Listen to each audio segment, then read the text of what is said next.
Olá, bem-vindos a mais uma conversa com o especialista. Estamos aqui hoje com o Dr. Gustavo Franklin, que é médico neurologista. O Dr. Gustavo ele tem graduação, residência, doutorado em neurologia pela Universidade Federal do Paraná, é professor adjunto da Universidade Federal do Paraná e também da PUC do Paraná.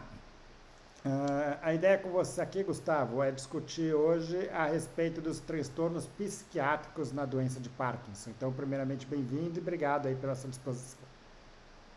Bem, muito obrigado pelo convite, é um prazer estar aqui, é uma iniciativa extremamente louvável, a gente divulgar informação, conhecimento de qualidade. Muito obrigado pelo convite. Vamos lá, então, para começar, a doença de Parkinson é um distúrbio progressivo, né, do sistema nervoso central que está relacionado à destruição de neurônios produtores de dopamina, né? Então, eu queria que você me falasse antes o que é a dopamina e qual que é a função dela. A dopamina é um neurotransmissor. Para eu levar informação de um neurônio para outro neurônio e para o músculo, para qualquer coisa, basicamente, para eu realizar no dia a dia. Então, para eu fazer o movimento, é neurônio, músculo. Para eu, minha saliva, neurônio, glândula salivar, né? Então, o neurônio, ele transmite uma informação. De um neurônio para outro neurônio, para um músculo, eles não se conectam. Eles têm um espaço entre eles. Eles se conectam, eles não se ligam, né? Mas eles se conectam, eles passam informação de uma para outra através de neurotransmissores. São substâncias químicas. E a gente tem vários neurotransmissores. Em alguns locais do cérebro, a gente tem mais um tipo de neurotransmissor. Consequentemente, eu tenho mais receptores específicos.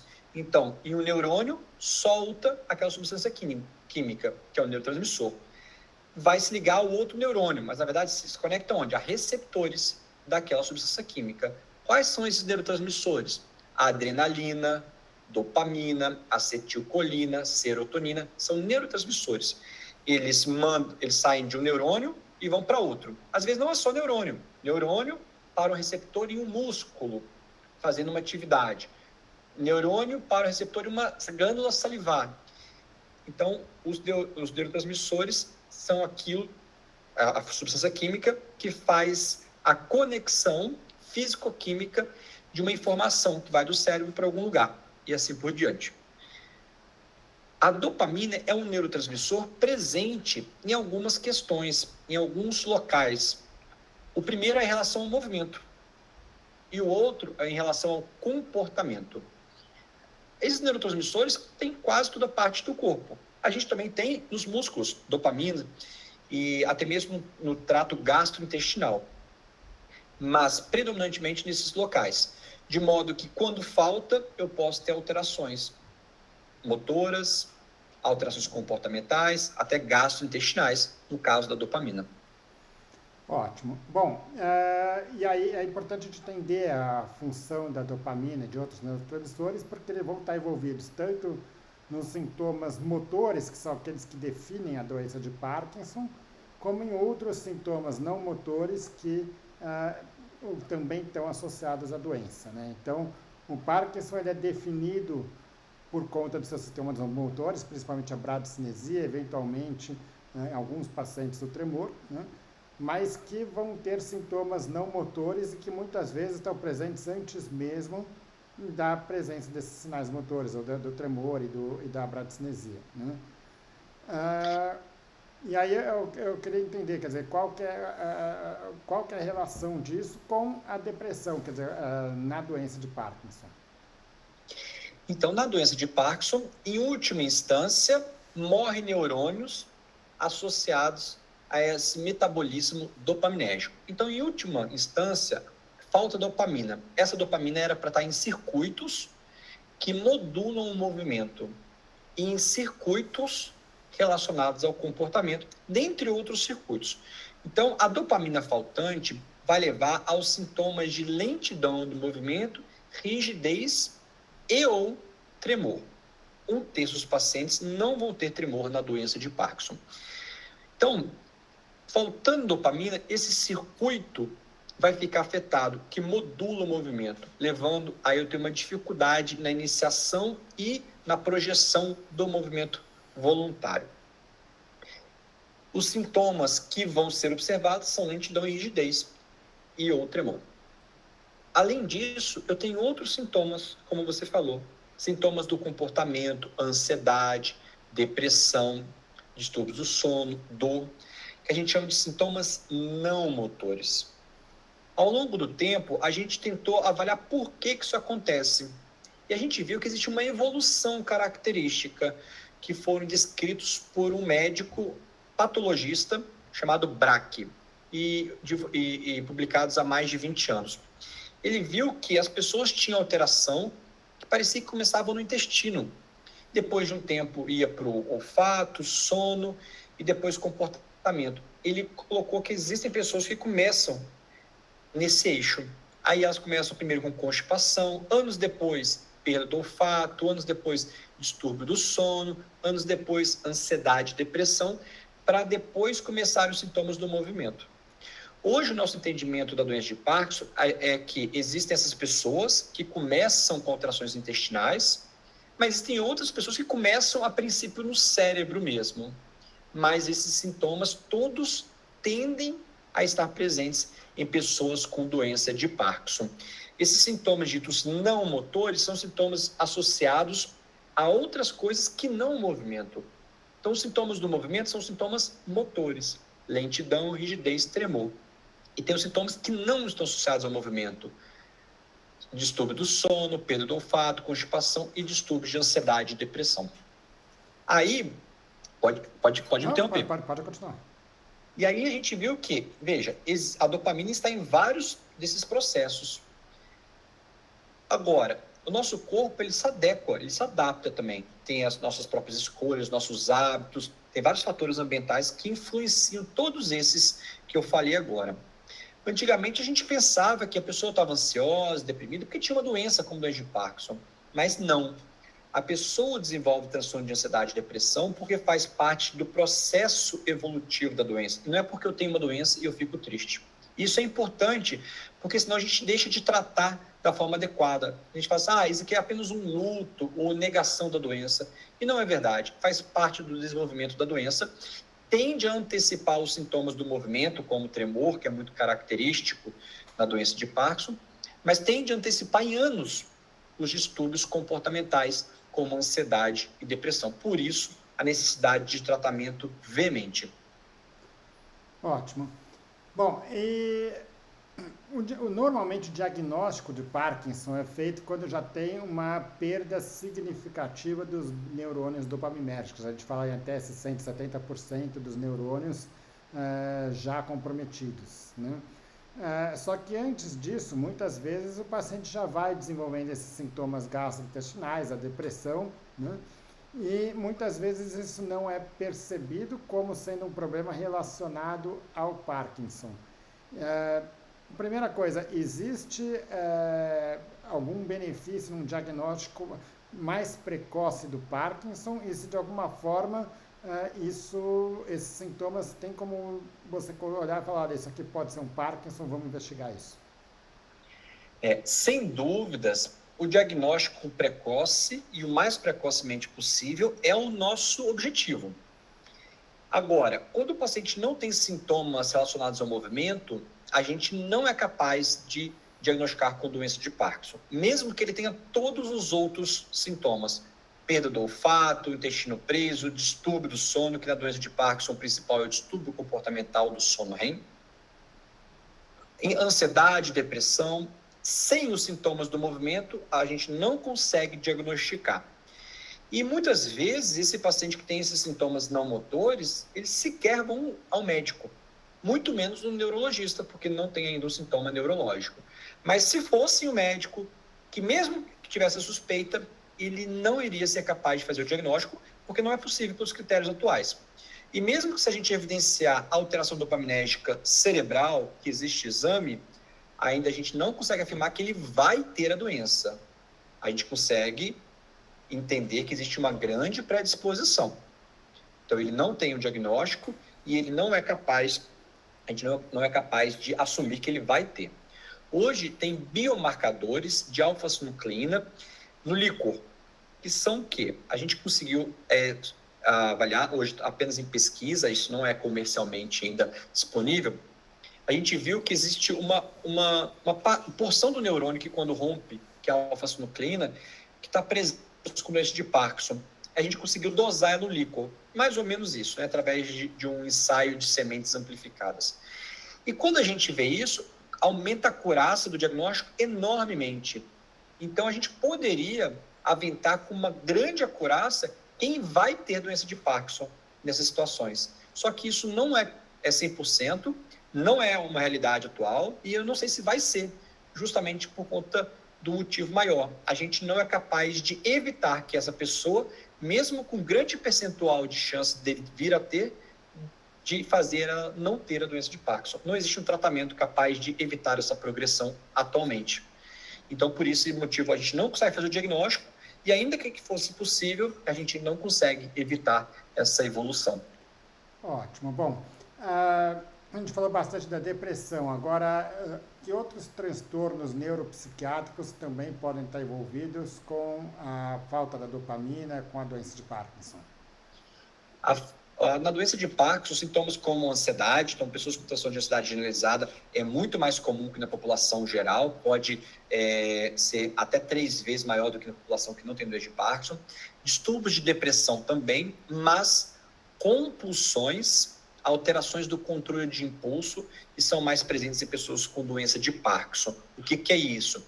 Algumas pessoas com doença de Parkinson, sobretudo quando estão em tratamento adequado, desenvolvem uma falta do controle inibitório que leva ela a ter compulsões para jogos sexuais, compras.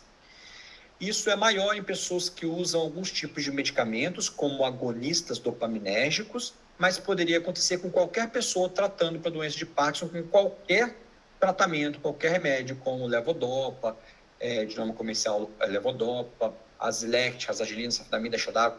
Todos esses medicamentos poderiam levar a esse fenômeno de alteração do controle de impulsos. E a pessoa pode ter esses impulsos não controlados, tá? Isso é uma possibilidade, lembrando que isso não vai acontecer com todo mundo necessariamente. Ótimo, essa era outra pergunta que eu ia te fazer, porque o que define a doença de Parkinson é o sintoma motor e mais especificamente a bradicinesia, ou seja, o movimento lentificado. O tremor ele pode estar presente ou não, né? A rigidez ela pode estar presente ou não. Em relação a esses sintomas não motores, ou seja, no caso aqui que a gente está discutindo especialmente os neuropsiquiátricos, isso faz parte da doença de Parkinson, é uma coisa que quem tem Parkinson vai de alguma forma desenvolver ou pode ou não estar presente?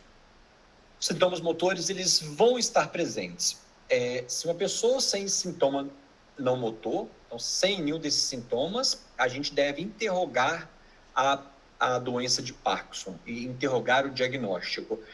Porque a gente entende que no processo fisiopatológico, esses sintomas eles vão vir até antes dos sintomas do movimento. Para o critério diagnóstico, teoricamente, a gente não precisaria do sintoma não motor. A gente seria capaz de fazer o diagnóstico sem o sintoma não motor. Mas eles são esperados em todo mundo, em maior ou menor grau, e durante a evolução é esperado que haja evolução desses sintomas também. Por isso a necessidade de identificação, tratamento, mas eles são esperados em 100% das pessoas com doença de Parkinson. Ótimo.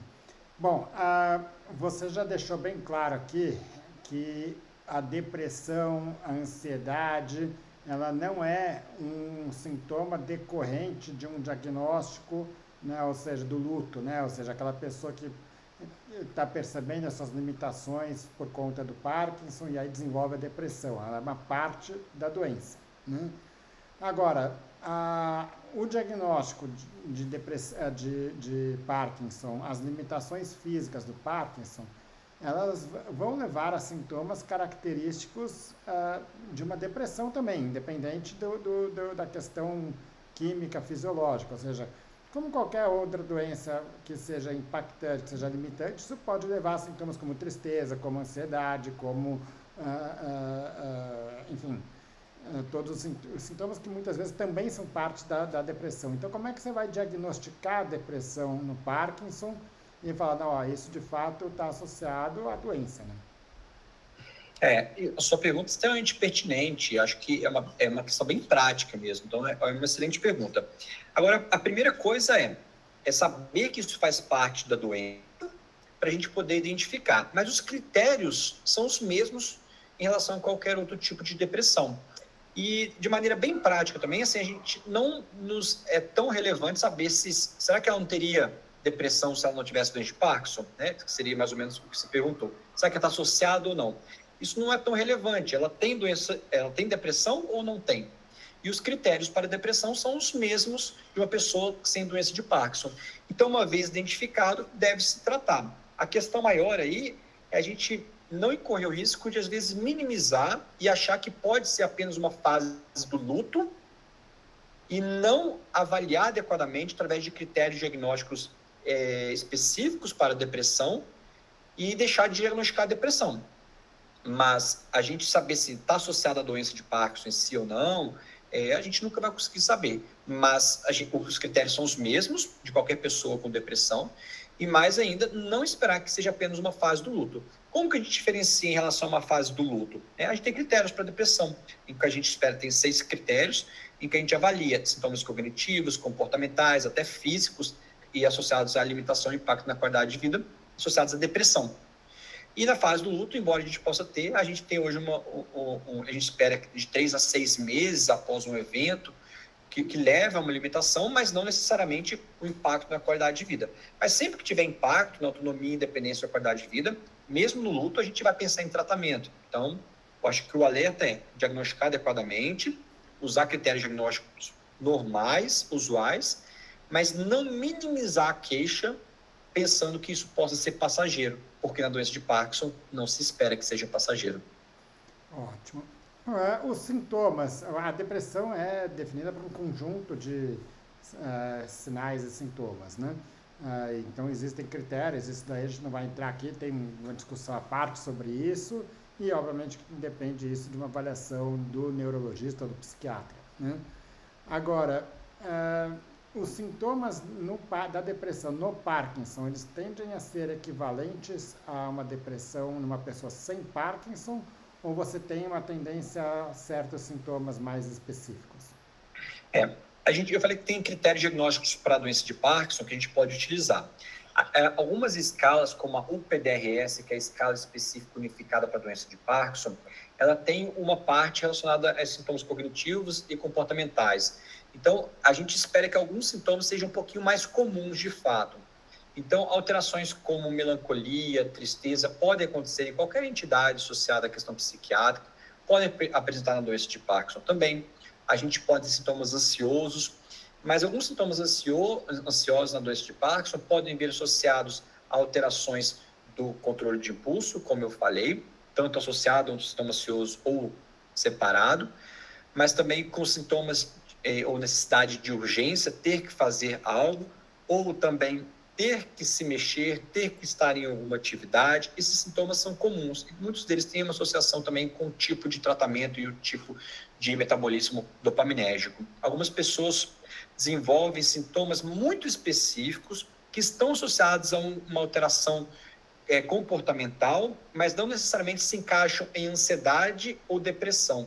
Olha que interessante, eu falei sobre o controle de impulso, que não necessariamente estaria incluso em ansiedade ou depressão, então alteração do controle de impulso, mas essas pessoas podem apresentar outros comportamentos e fenômenos que podem ser motores e ou comportamentais, como o quê? Como o panding, escreve punding.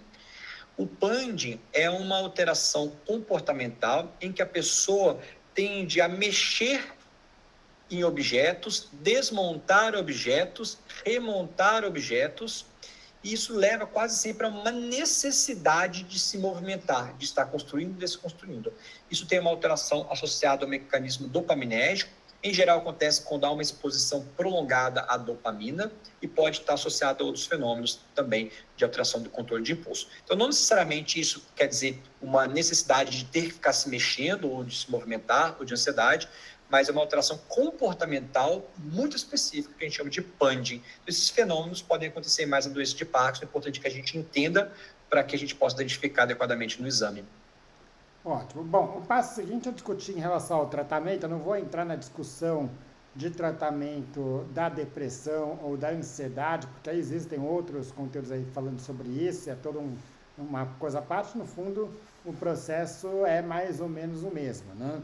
Agora, o que eu queria discutir com você é algumas especificidades da doença de Parkinson que podem influenciar no tratamento, né? E aí, antes de falar em medicamentos, eu queria discutir a respeito de estilo de vida, porque a gente sabe que a depressão, ela está associada a sintomas como desânimo, como apatia, a uma falta de vontade de produzir, né? E, por outro lado, a gente sabe da importância no paciente com Parkinson de uma melhora no estilo de vida, com uma boa alimentação e especialmente a prática regular de atividade física. Existem alguns através que indicam, inclusive, que essa é talvez uma das únicas formas de tratamento capaz de fato, retardar a doença, né? Então, de que forma que a depressão ela impacta na doença, nos outros, na evolução da doença de Parkinson e o que pode ser feito nesse sentido? Ótimo. Então, duas questões muito importantes. O primeiro que a gente falou agora sobre um sintoma que também pode estar parte de ansiedade e depressão, que é a apatia. A apatia é um distúrbio comportamental, psiquiátrico, muito importante, extremamente presente na doença de Parkinson. E ela pode não estar associada à depressão ou ansiedade, mas às vezes é difícil da gente separar até que ponto é apatia ou até que ponto é depressão. A apatia é definida pela falta de iniciativa, volição, vontade em atividades cotidianas. Ela pode vir acompanhada da anedonia, que é a falta de prazer nas atividades cotidianas. Agora, todos esses fenômenos, eles são possíveis na doença de Parkinson, e é importante a gente entender que existem remédios, tratamentos que eu falei, a gente não vai abordar hoje, tratamentos específicos que a gente deve avaliar sempre a necessidade, mas existem tratamentos não medicamentosos que podem ter impacto nesses comportamentos, nessas alterações psiquiátricas, mas também na própria fisiopatologia da doença de Parkinson. A atividade física aeróbica é possivelmente o único tratamento hoje capaz de evitar a progressão da doença. Mas quando a gente coloca atividade física em relação ao tratamento de outras entidades, como ansiedade, depressão, apatia, todos os estudos demonstram que a atividade física por si só está associada a melhor desfecho em todas essas situações que eu falei. Ansiedade, depressão, de modo que a pessoa que faz atividade física na doença de Parkinson, e possivelmente em todas as outras doenças, ou até mesmo quem não tem nenhuma doença, ela vai ter melhora na qualidade de vida por si só. Na doença de Parkinson, a gente recomenda, além disso, uma alimentação em que a gente deve ter bastante proteína, embora a gente oriente que a proteína não seja tomada junto à levodopa, a gente deve manter a proteína. A não alimentação, a falta de proteína está associada a pior desfecho motor. E, além disso, atividade como uma boa qualidade de sono, até mesmo o estilo de vida associados a isolamento social, tudo isso está associado à melhora da qualidade de vida. Lembrando que tem outros aspectos que a gente não vai ter tempo hoje de falar, são os aspectos que elevam o risco à demência, que na doença de Parkinson ela tende a ser comum ao longo da evolução, e que estão associados independentemente de todos esses que a gente falou, como a gente falou, ansiedade, depressão está associada à demência, isolamento social está associado à demência, na doença de Parkinson também, mas existem outros fatores que, independentemente da doença de Parkinson, também estariam associados a um quadro demencial, como perda auditiva, baixa escolaridade, tabagismo para a demência, dislipidemia, obesidade, hipertensão arterial sistêmica não tratada, todos eles estão associados a maior incidência de demência. Em quem tem doença de Parkinson, a gente também deve entender que tratar isso ajuda na doença de Parkinson, mas ajuda a evitar essa progressão, essa evolução possível na doença. Ótimo. Bom, quando a gente fala em tratamento medicamentoso, o carro-chefe do tratamento da doença de Parkinson é a levodopa, que é um precursor da dopamina, né? A levodopa ela se transforma em dopamina no cérebro, né? E é, a levodopa ela atua também sobre os transtornos neuropsiquiátricos, sobre depressão, sobre ansiedade, e você considera esses sintomas na hora de manejar o tratamento? Com toda certeza. A dopamina é o neurotransmissor responsável por ativar receptores dopaminérgicos no corpo inteiro. Antes de ser dopamina, o paciente ele tende a ter melhora globalmente, principalmente se ele estiver livre do tratamento. Ele vai ter melhora relacionada ao sono, em relação à dor, em relação à marcha, em relação a sintomas comportamentais, ansiedade, depressão, sem dúvidas. O que acontece é que ao longo do tempo existe uma evolução, então existe maior falta de dopamina, maior morte neuronal, então a necessidade dessa reposição dopaminérgica ela se mantém. Então, há uma necessidade de cada vez usar mais dopamina, né? E isso é importante para a gente confrontar aquela ideia de que eu uso levodopa cada vez mais porque ela está ficando fraca, o meu corpo está resistente. Não, é porque a doença evolui, leva a maior necessidade. Existem sintomas não motores extremamente responsivos à levodopa. Eu falei agora, dor, sono, depressão são responsíveis. Só que quase sempre esses sintomas não motores, eles precisam de outros tratamentos. A depressão, somente a reposição com dopamina, quase sempre ela não vai ser suficiente. E, ao longo do tempo, outros medicamentos, como os inibidores duais, inibidores seletivos da recaptação de serotonina, vão ser utilizados ao longo do tempo comumente. Mas espera-se que com a reposição da levodopa o paciente melhore. E é importante para a gente lembrar, porque frequentemente eu vejo nas redes sociais, o paciente ele fica assim, mas há 50 anos a gente está usando levodopa. Sim, hoje existem vários tipos de levodopa, né? Umas 10 formulações diferentes. Mas daqui a 50 anos a gente vai estar usando levodopa ainda. Por quê? Porque na doença falta dopamina. E a levodopa é o que vai ser virado dopamina. Então é exatamente isso. Se um dia a gente tiver cura para a doença de Parkinson, né? Quando a gente tiver, melhor falando assim, a gente ainda vai usar levodopa. Nem que seja até que se use o remédio milagroso ou curativo, que a gente espera que um dia tenha, com toda certeza. Mas a gente ainda vai usar, porque falta essa substância, a gente vai ter que usar ela em algum momento.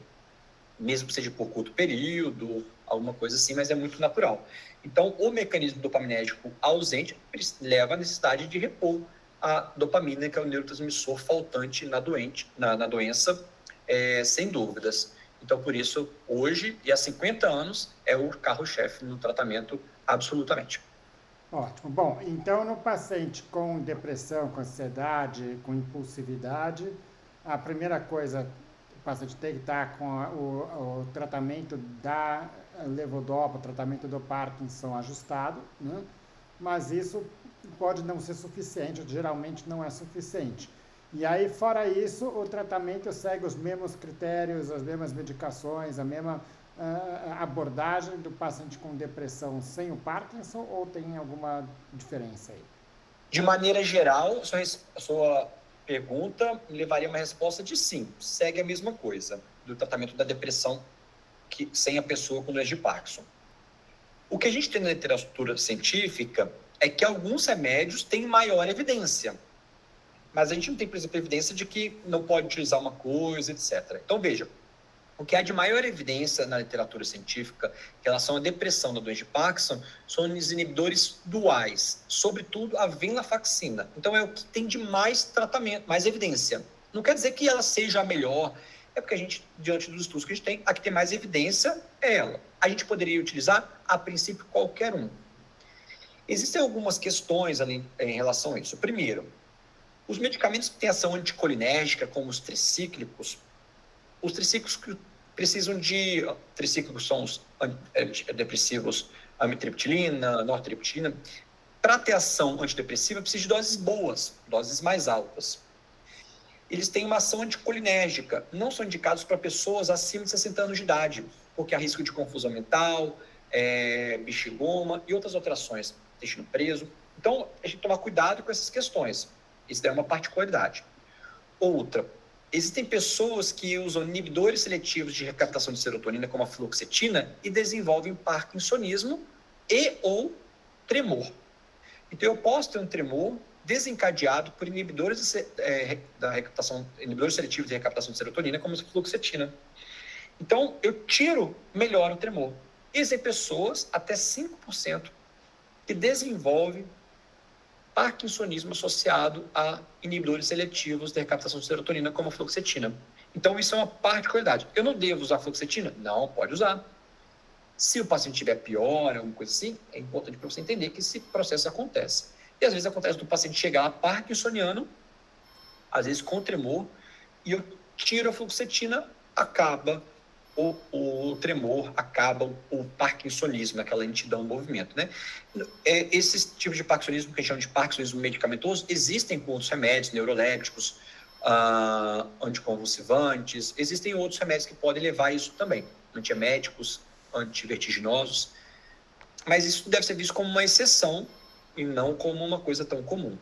Ótimo. Como regra geral, o tratamento segue a mesma linha e, obviamente, da mesma forma, quer dizer, você pode pensar que alguns medicamentos tendem a ter sintomas colaterais mais comum no paciente com Parkinson. É basicamente isso. Então, aí é uma questão do neurologista, obviamente, que a gente não vai entrar aqui, de ajudar na escolha do medicamento, mas eu acho que o mais importante definir aqui é que a depressão ela não trata com a levodopa. A levodopa pode ajudar numa melhora, mas ela tem um tratamento à parte que tem que ser escolhido cada caso aí.